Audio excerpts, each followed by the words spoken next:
Today, my guest is Branton Blount. Branton is a multifamily investor, and he and his partners have acquired a 16-unit property. And today, we're going to speak with him about some of the hurdles they ran into while doing a value add reposition of that property. But first, a quick reminder, if you like the show, please let us know. You can like, share, and subscribe. And always, we'd love to see your comments, hear what you think about our show. Also, want to remind you that if you'd like to see how handsome our guests are, be sure to check out our YouTube channel, Commercial Real Estate Pro Network. With that, I want to welcome my guest, Branton. Welcome to CREPN Radio. How are you? I'm good. How are you doing?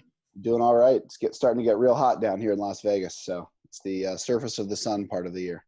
Oh yeah, no, you're ready to fry an egg on the sidewalk kind of stuff there down there. Yes. People just run from air conditioning to air conditioning for a couple months. Yeah. Well, it's funny you said in Portland we're in our own little heat wave. I mean, 95. I think past 90 people start to melt, and we're at 95. So it's that's for the Northwest, for the Pacific Northwest. That's serious stuff. Yeah. But a lot of houses up there don't even have air conditioning. They're pre-certain date. I know when I lived up in Seattle, we did not have central air. So if it broke 85, it got relatively uncomfortable. Yeah, no, we know how to do the windows and the fans, and fortunately the ocean breeze or the sea breeze kind of comes in the evening. Absolutely. There, you cool it down there. It does cool down in the evening. But anyway, hey, before we get into talking about you and your journey on the 16-unit net, if you could do myself and the listeners a favor and share just a little bit about your background, and then we'll get into it. Absolutely. I'm relatively new to the real estate investing world, specifically multifamily. Kind of got in late in the game.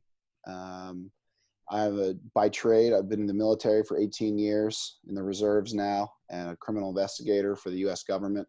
And so do a lot of white collar fraud investigations where there's, criminal violations of law, U.S. federal law. And so that's what I've done the majority of my career.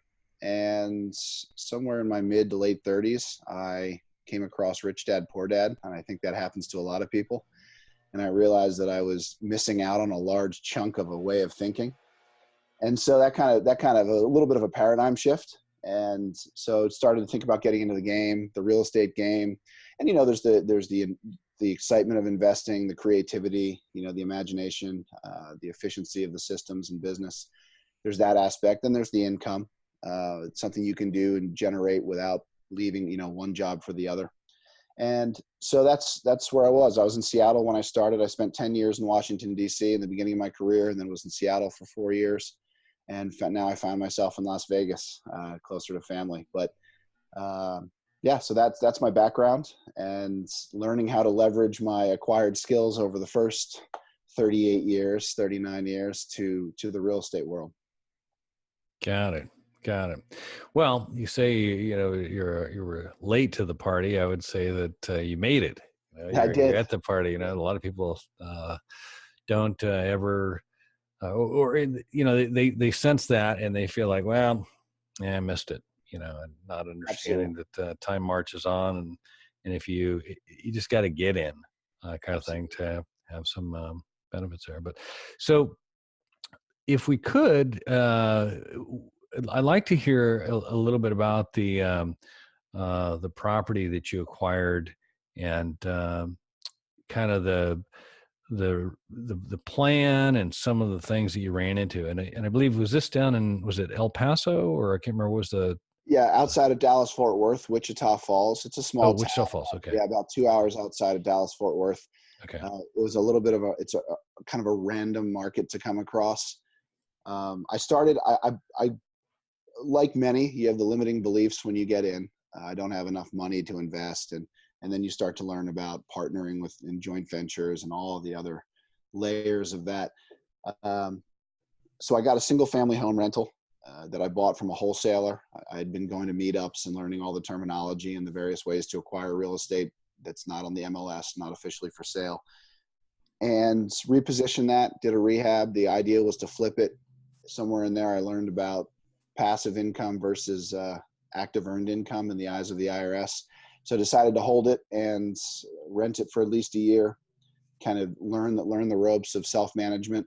But very quickly, after 4 or 5 months of renovations on that property, kitchen, bathrooms, roof, paint job, all that, I learned that it wasn't scalable at the speed that I wanted to do it. So multifamily was definitely the way to go. There's also a lot of tax benefits that I learned about. But again, I was still limiting myself to where can I afford to buy a multifamily? And I was visiting a family member who was stationed at an Air Force base outside of Dallas, Fort Worth, and Wichita Falls. And, just started looking around the market while I'm there. It's something I do on Zillow or whatever it is, realtor.com, anywhere I go. It's kind of a bad habit, according to my wife. And I found the 16 unit. Well, I had already been looking at the market a little bit, and the 16 unit popped on the market. I had an alert set up, and it was really cheap. It was cheaper than most single family homes, and cheap isn't always good in real estate. I mean, it sounds like it should be, but not always, as we've talked about at length. But so I was able to acquire it, put in an offer. I have 2 partners. We combined combined to come up with the down payment. It was a 16 unit. It was listed at $300,000, and we acquired it for $272,500. And knowing that, and at the time it was the perfect example of a value add property. Now that's a term that gets thrown around, and I knew what it meant, but I didn't know the full range of what it could mean. And we learned that up front, up close and personal with this property.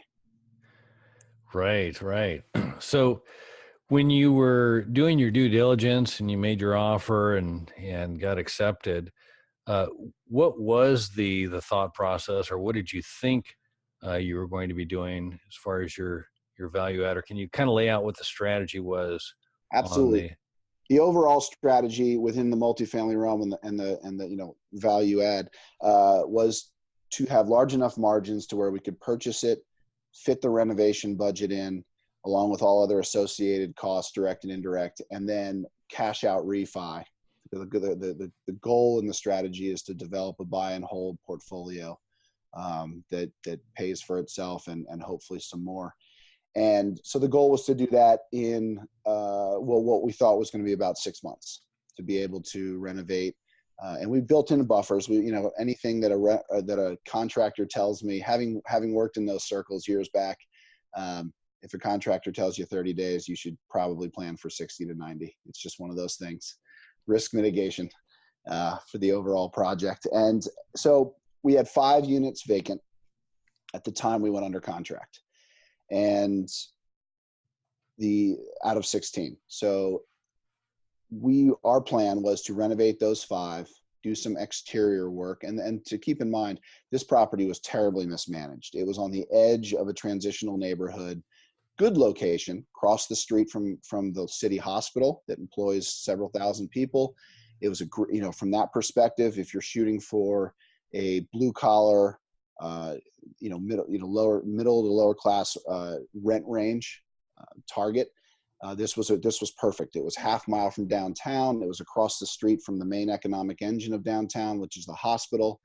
It's 4 miles from the Air Force Base. So there's a couple aspects going on that we had, a tenant pool to select from. The key was we had to fight against the neighborhood. And then by that, I just mean it was on the edge of a transitional neighborhood. It wasn't a terrible neighborhood. It's not super high crime.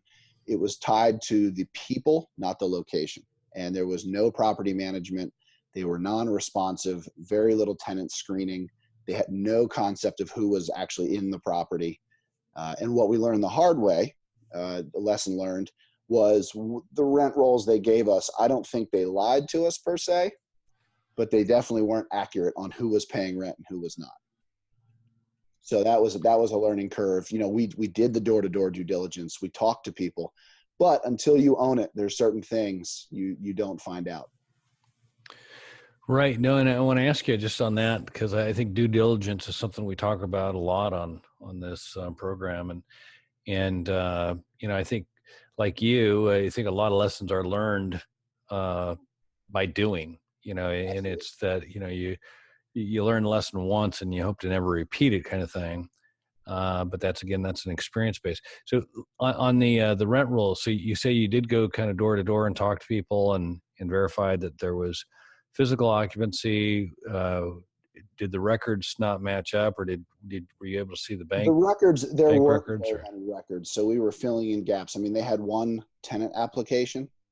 That's all they had. The property management company. They had, I mean, they knew the names of, I mean, they had the names of the tenants, but when we asked for, did you do any, is there an application? Do you have copies of, basic stuff, the copy of their driver's license or some other sort of photo ID? Did you verify income?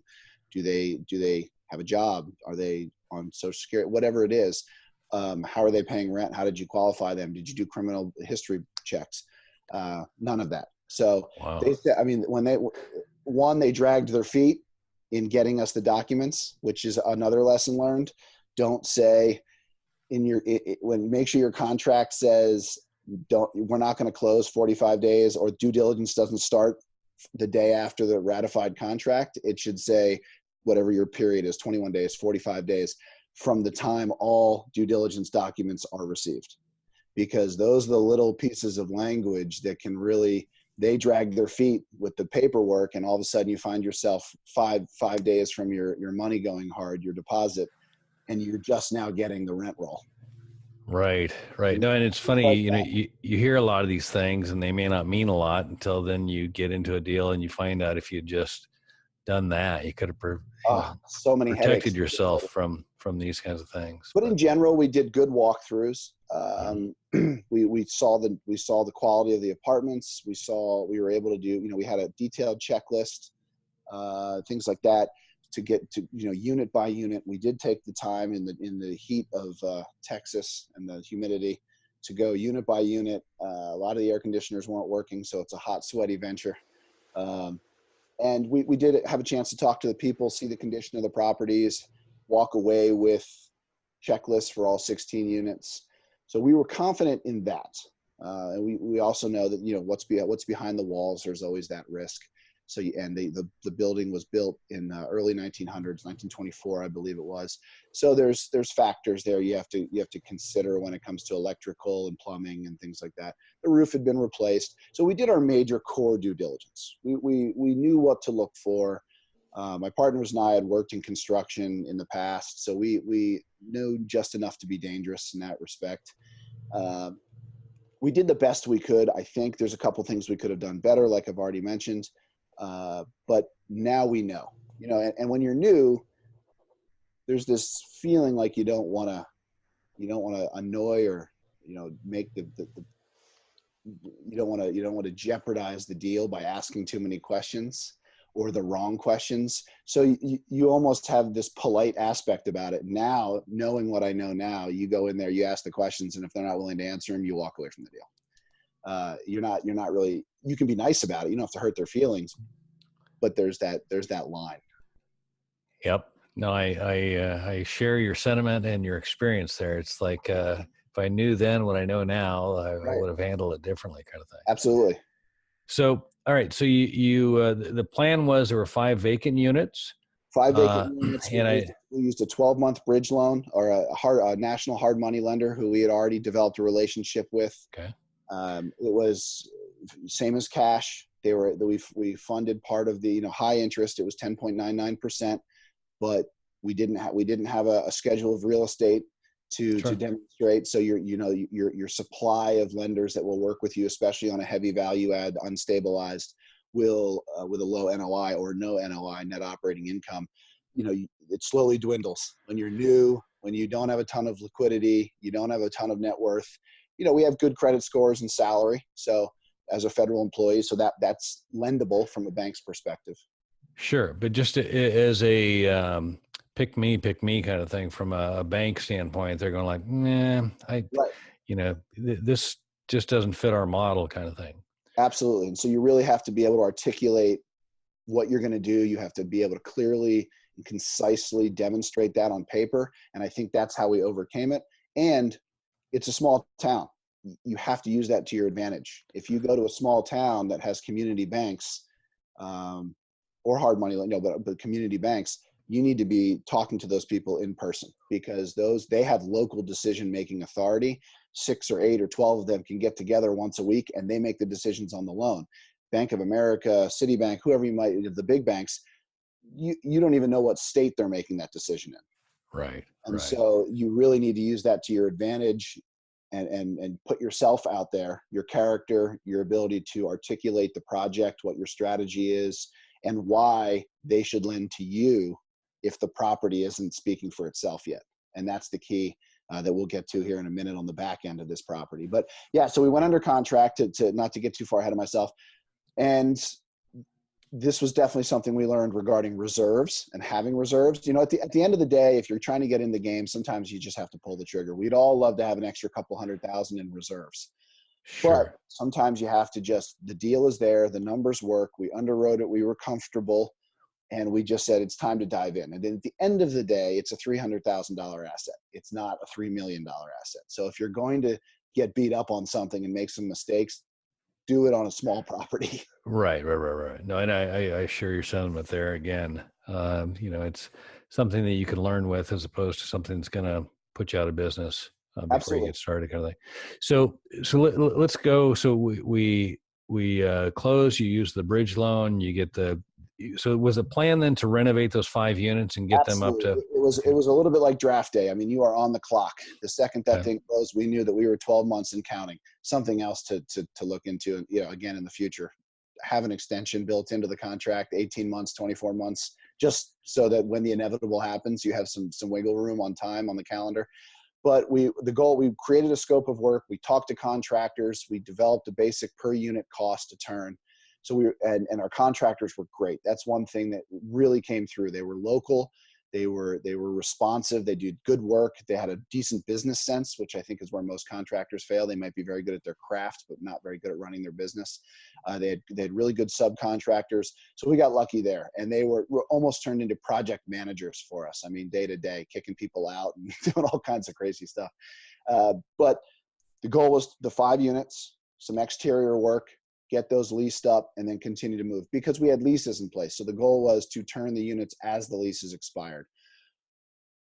You don't have the ability necessarily. Maybe there's some creative folks out there in the due diligence world, and maybe they're a little bit more cutthroat. There's probably, you know, you get some lawyers involved on bigger deals, and you have some more options. But we didn't have any way to do criminal background checks on the existing tenants, and they definitely hadn't been done when they were allowed to live there. What we found out is, you know, once you have attentive and responsive management in place, shady people scatter. Nobody likes to commit crimes, whatever they're doing, under a spotlight. And we turned on a real big spotlight on that property right away, night and day, figuratively and physically, you know, literally. And so all of a sudden we went from 5 units 60 days after closing to 9 units vacant. So now we've almost doubled our scope of work, but that wasn't what the available funds allowed for. So now we were scraping and scratching and doing what you do when you're in the midst of it, lines of credit and things like that to keep the project, to keep the, you know, the train on the tracks, knowing that you have to renovate. You can't leave things unrenovated. It's your leasable space. It's your source of income. And then within 4 or 5 months, you know, an eviction, 1 or 2 others, that non-paying rent, we ended up with 12 vacant units out of the 16. And so this turned into a much bigger reposition. And that's the big term that I learned during this process is you can say stabilize, reposition, value add, but is your value add based off of existing leases, and then when they turn, raise the rents 5% or $25 a month or whatever that may be that the market supports? Or is it a full reposition? Are you going to empty the building out, whether because you have to, because of physical renovations or safety, or because of the nature of the tenants and they scatter once they realize that people are paying attention to them? At the end of the day, it's irrelevant. If you have to be prepared to go to almost zero cash flow on a property that needs to be emptied out or is now empty. And so that's where your reserves come in to be able to do that additional scope of work. So we pieced it together. We scraped every available resource to put the money together. And where we started with a $30,000 renovation budget for 5 units, we ended up within 9 months at about $140,000 worth of renovations. And that was just we didn't go over budget per se. The contractor came in on budget for every single unit, which was great. It's just that we had 2.5 times as many to do up front. So that was the challenge. Let me ask you, because on a scale side, I mean, if you were looking at doing 5 out of 16, that's roughly a third of the units was the original plan. Mhm. Did the level of finishes or the amount of work per unit change, or was it a multiple, or can you? No, we went in wanting to do it, understanding it was a C-class property. I didn't bring that up before. I mean, based off the neighborhood, we didn't want to over renovate the property. Granite and porcelain tile, or any type of tile floors was not worth the investment on this. We went with a durable, high grade vinyl plank flooring, wood, that looks like a wood grain. We went with basic. We refinished they're all 1 bedrooms. And I didn't mention that either. They're about 550 square feet apiece, 1 bedroom efficiency apartments. And so we did the floors, painted the walls. It was the 2-tone paint scheme. I had come up with that on the front end. And I think that that's another learning point. Don't start your renovation materials list and design after you buy the property. Have that going in. Create a spreadsheet, go line by line, have a system, work from the floor to the ceiling, through a sample room in your head, and then price it out per square foot so that you have a rough cost on materials prior to going in. We purchased all the materials because that's usually where contractors pad their numbers. So until you know a contractor well, there's certain places you can put control elements in. Purchasing your own materials is a good way to do that. And it allows you visibility over the process. So we were purchasing everything through the local Lowe's, Home Depot stores. Contractor would pick it up and do the work. But we did vinyl flooring. We did prefab countertops, new appliances, which was a big ticket item. We had hoped to retain some of the existing, but once you have a fully renovated unit, to have an old rusty stove is like, come on, you got to just do it correctly. Matt, you do have to put yourself in the perspective of, if I was living here, is that something that I'd be willing to deal with? And there's no reason, no matter what the rent level or class of property, everybody deserves a safe, clean, and efficient place to live. So we wanted to provide that, and that was core to what we believe, regardless of the level of finishes. So we dialed it into about $1,800, $1,700 for materials per unit, and the labor came in at around $4,000. So we were at about $5,500, $5,700 per unit, give or take. A couple plumbing issues came up here and there, and so we worked through it. We kept the level of finishes the same. Good enough quality to where it's that balance, right? Good enough quality to where you don't think you're going to have to replace it in 2 months, but cheap enough to where you're still on the budget. And so we did that. We moved through. We had a nice design plan. I think another thing, for simplicity reasons, especially when you're managing a project or a renovation remotely, and you're not there to see it day to day and week to week, you may only get down there once every 2 or 3 months, is to have the same finishes in every room. If you're on a big, if you're on one of Reed Goossen's properties, or one of those guys that has gold, silver, and platinum packages and all that different levels of finishes, amazing if the property supports that. On this one, we had to turn and burn through these units, and it helped us to use the exact same scheme in every unit, because there's only one paint color floating around. The contractors really can't mess that up. Trim is white, walls are gray, or some variation of gray. And here that we use the same floor, same light fixtures in every unit. And that simplified things, especially on the first property. And when you needed to replace something or buy more of something, it was very easy to access. These are mass-produced items. Nothing's very boutique about it. Yeah, no, I believe in that, especially on a smaller property like what you're talking about. It's just having that some sort of uniform to where there's not a question, or what are we going to do in this unit? Right. And down the road, when you're doing repairs, we've all walked into these properties and like, why are there 7 different paint colors? Well, it's because they were painting patch marks with variations of different paint buckets. If you only used one color, then there's always a 5-gallon bucket of it sitting in the basement, kind of thing. Right. Yeah. So you go from 5 vacant to, in a short amount of time, it's 12 vacant. Mhm. And at what point, because you mentioned in 60 days, you went from 5 to 9. Was that, did that reach the uh-oh point, or at what point was it, did it go from like the plan to the uh-oh? Right. I don't know if there was a moment. We knew that we were going to be turning the property. We knew that the depth of this, the scope of this was going to be, whether, it was happened faster than we thought, but we knew that over the course of the first year, 12 months of ownership, rolling 12 or 18 months, we would be doing all this.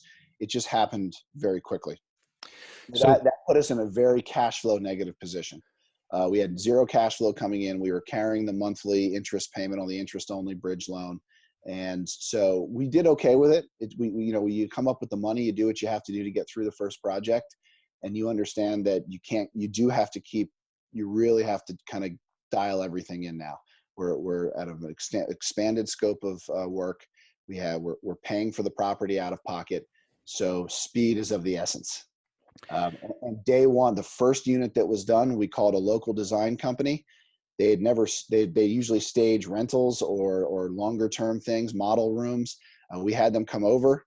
I think it cost us $600. They came over, brought in all the furniture, a designer. They staged the whole one unit.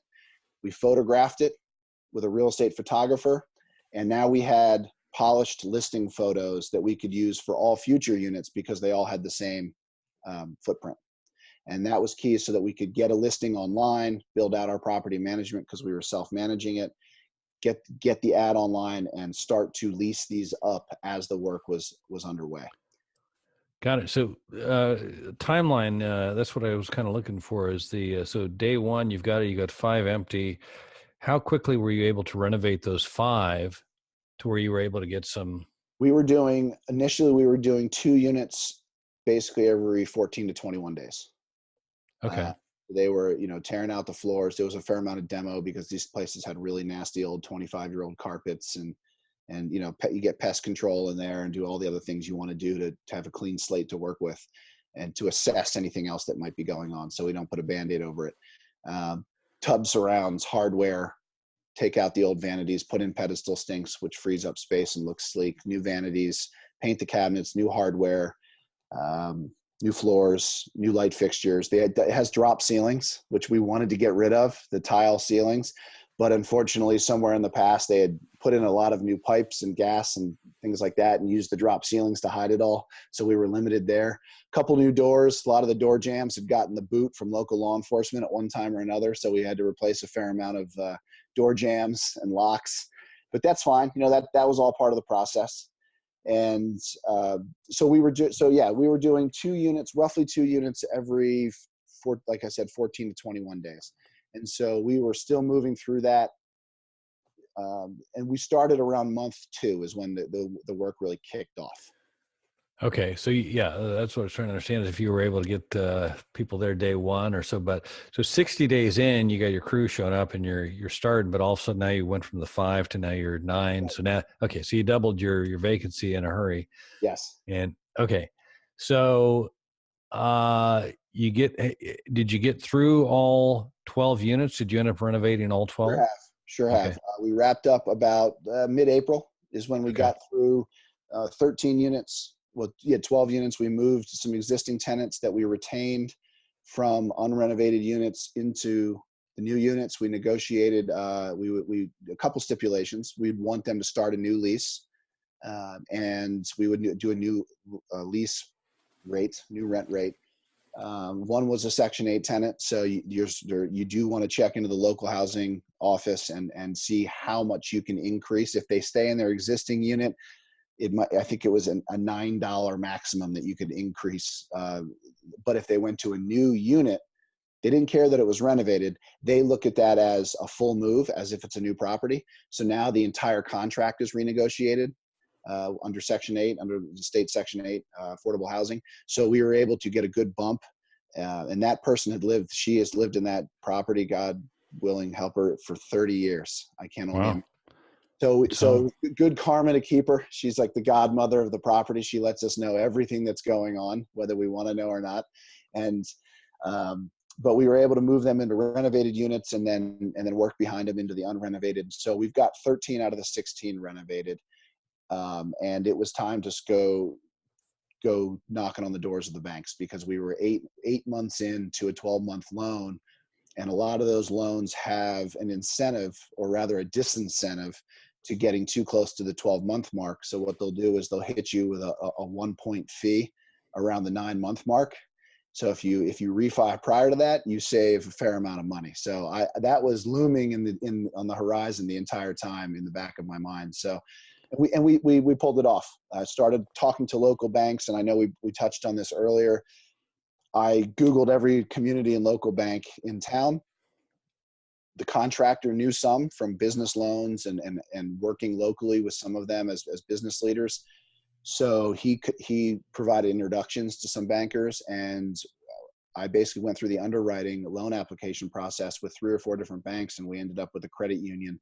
And I even told them, look, we're on the clock. We will take slightly lesser loan terms, less favorable, if it means you can get this done prior to the end of the ninth month.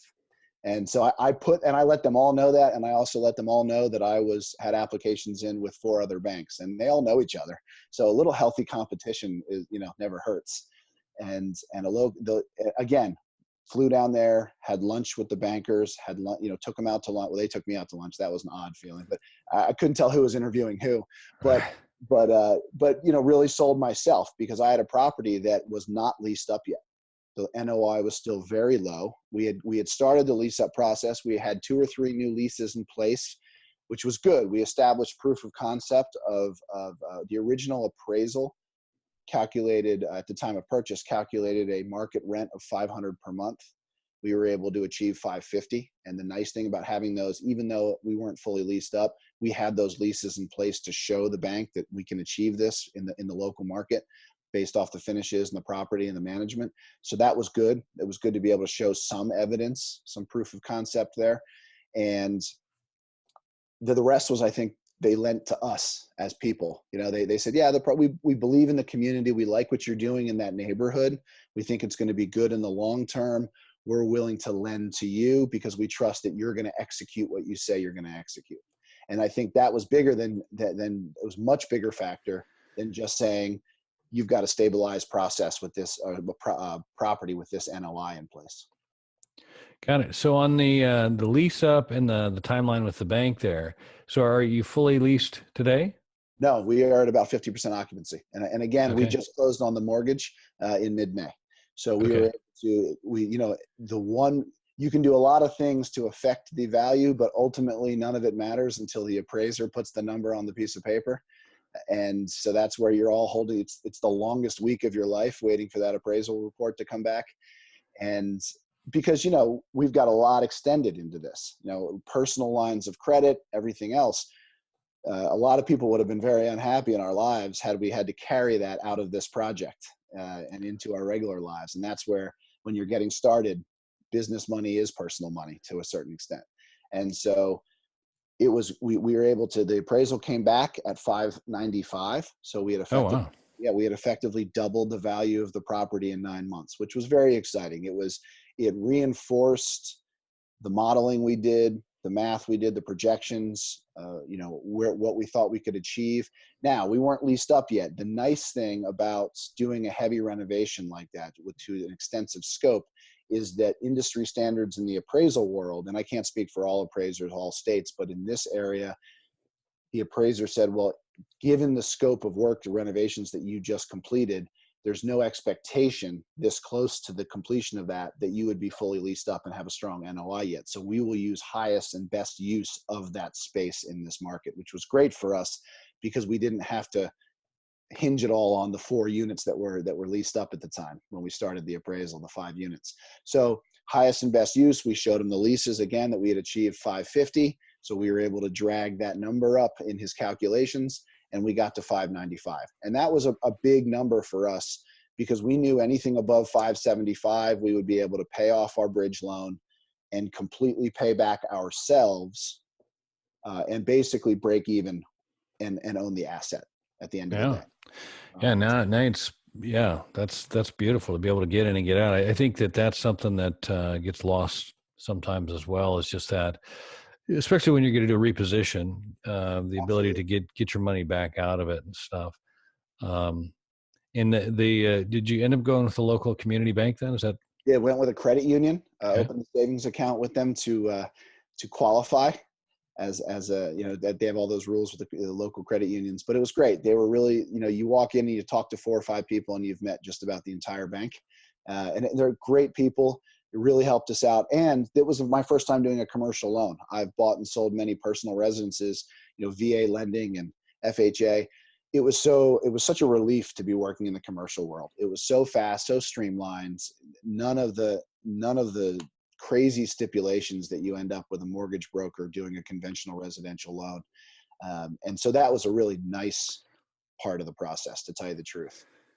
Yeah, no, I share your sentiments there. I've had very positive, experiences when dealing with commercial banks and just on the commercial property, as opposed to, you know, turn your head and cough and Absolutely. doc. Yeah, they really get up. I They mean, really all they say, get up in there. yeah, say Yeah, for and the and residents. it swings back from what I've heard. When you go into the big agency debt, Fannie and Freddie commercial stuff, they go back with the rubber glove again. But in this sense, it was really good. Again, they were a credit union. They were growing their commercial lending department, so they wanted to grow with us, and so I think we were their biggest loan to date. And so that, it was a primed situation to be able to get the loan. Because of the lower dollar amount, we did get the cash flow. It did hurt our cash flow a little bit. They gave us a 15-year term, fully amortized. So Oh, that wow. that did reduce. I was thinking, based off everything I'd read and heard and spoken about, we were going to get the 3 or the 5 or the 7-year term with with a hopefully a 20-year amortization, which would promote cash flow. Those were the basic terms we were expecting to be offered somewhere at that loan amount. We wanted the 20-year amortization to increase the cash flow year to year. However, we took the 15-year because we were able to get in at 5.5% instead of 6%. No, and at the end of the day, you accomplished goal one, which was to get the bridge loan paid off and get your money back Absolutely. out. Prior to And then that, 9 months. you've got a renovated property, um, and sounds like you've proven the proof of concept. Now you can get it filled up. You'll be in good shape.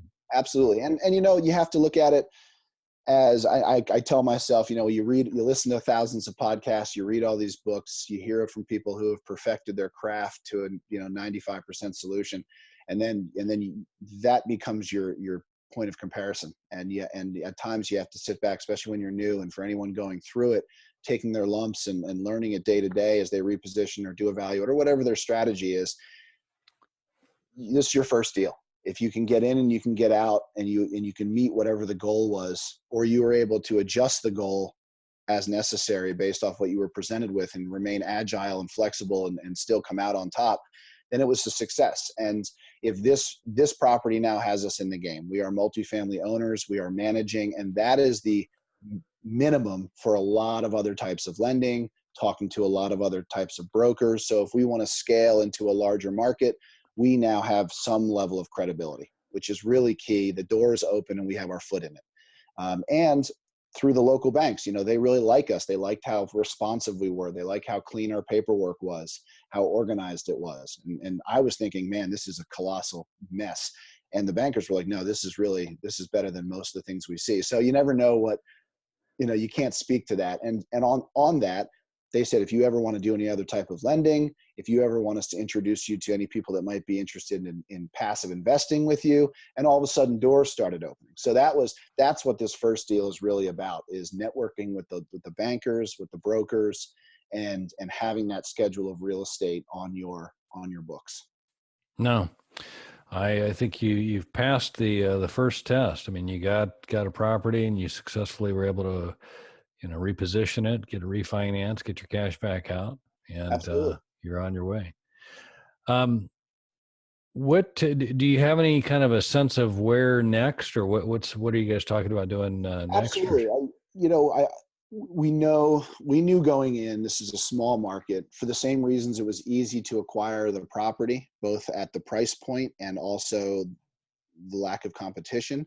For those very reasons, it's not the best market. If you were talking to a professional investor, this would not ever pop on their radar. I mean, they're looking for population growth, job growth, all of that stuff. This town does not have that. It is, I mean, it's a stable town. It's got a military base. There's plenty going on. There's plenty of local business, but we'll probably head south, a little closer to some of the larger metropolitan areas. Find ourselves in kind of the path of progress as far as real estate, where there is some job growth, some steady population growth on the outskirts, and we'll have to find that line where it goes from, where the prices drop a little bit. But there's going to be a lot more competition. But we feel we're going to have to use other people's money. I think, and start syndicating deals, because if you want to scale in multifamily, there's a very limited amount of ways to do that without using other people's money and partnering in joint ventures. So I think that's the direction we'll go. And to do that, and you also get better terms when you're looking at larger loan amounts. They're going to look at the market. They're doing their own market research, and you may get a lesser terms or lower loan to value offered to you if you're in a very restricted market.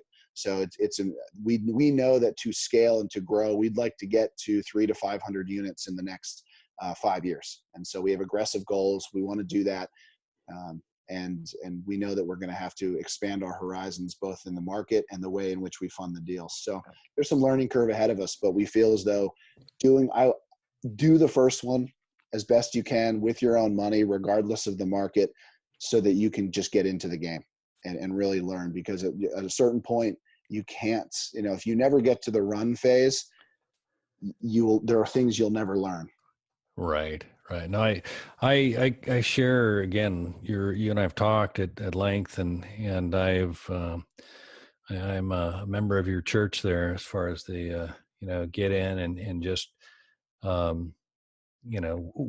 once you're in, I mean, all of this theory, all of the podcasts, all of the books, all of it starts to make sense, and you can establish a track record, and now you have a story. And I think it's for me personally, and I've always been kind of amazed at how some people have been able to do this without having the experience, but to be able to transfer and share that enthusiasm with others. I've always felt like having the actual experience has given me a better chance to convey that and to build that trust and get others on board, kind of thing. So I hear you. Nobody wants to come off like they're selling something, but I think when you're excited about something, when you've educated yourself on it, when you've immersed yourself in it and become slightly obsessed about it, you can start to talk the talk. And it's not fake. It comes off very genuine. And then if you back that up with responsiveness to the people you're dealing with, to honor their time that they're spending working with you, whether it's brokers or bankers, be responsive, have your paperwork organized, have your W-2s, have your schedules of real estate, understand that you need to have that in the Google Drive, that you can send them on a moment's notice while you're at a red light kind of thing, and shoot over the operating agreement that they're asking for. Because if you go 72 hours, the whole thing starts to fall apart. The relationships start to fall apart. And I totally agree with you. Enthusiasm about it ends up being the indirect sales pitch. I think you can get people on board and excited along with you. And then it doesn't feel like you're a used car salesman, trying to sell a product. Right. Awesome. Hey, I want to shift gears, if we could, for a second. As I've shared with you, by day, I'm an insurance broker. And our insurance broker. That's right. Appreciate that. We appreciate the opportunity to work with you guys. And one of the things we do is we do some risk management. And there's three strategies that get employed on a regular basis. And the first is avoid the risk. Second is minimize the risk. And then the third is transfer the risk, which is usually done by contracts and/or an insurance policy. And so I've been asking all of my guests, and would like to ask you if you could take a look and if you can identify what you see as the biggest risk that you face or that you see, on the horizon. And so I'll ask you, what do you see is the biggest risk? Absolutely. I think there's a couple factors to that. I mean, in any building, there's the physical risk, right? There's what you can't see. So there's the plumbing, there's the electrical, there's the things going on behind the wall. So there's a certain amount of risk that you can assess and mitigate. What we used to call, known unknowns. You know it exists, but you know that you don't know the status of it. So you just have to plan accordingly. And I think on top of that, as owners and as investors, you have to be able to adapt.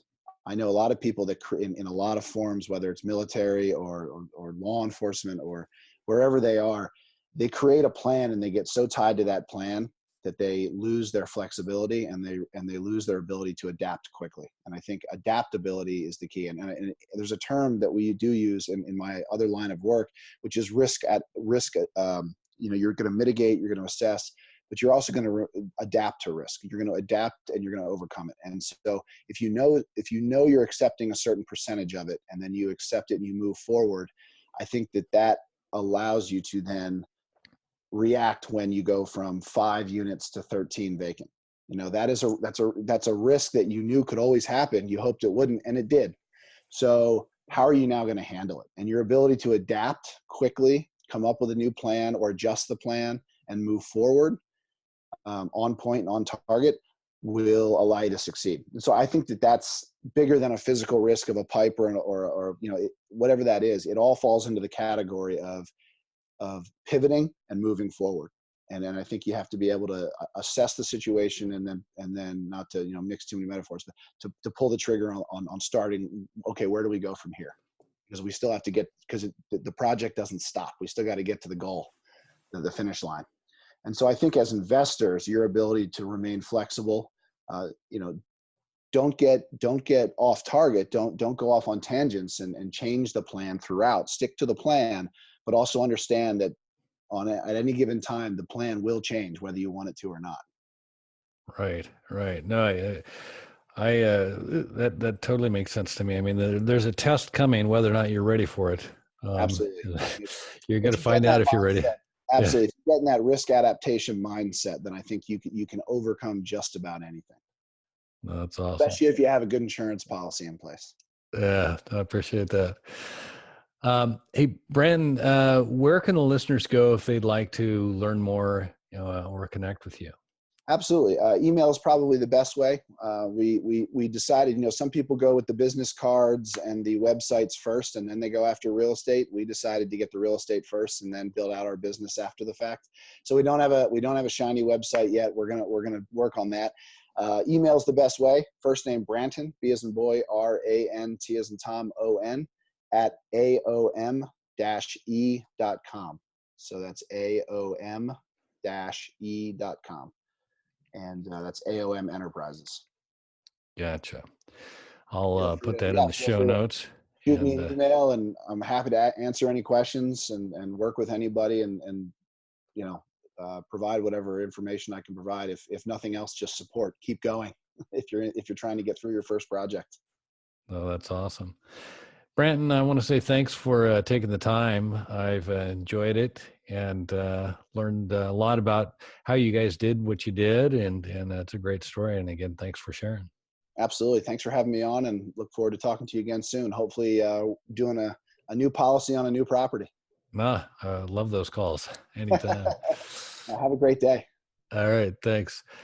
For our listeners, if you like this episode, don't forget to like, share, and subscribe. Remember, the more you know, the more you grow. That's all we've got this week. Until next time, thanks for listening to Commercial Real Estate Pro Network's CREPN Radio.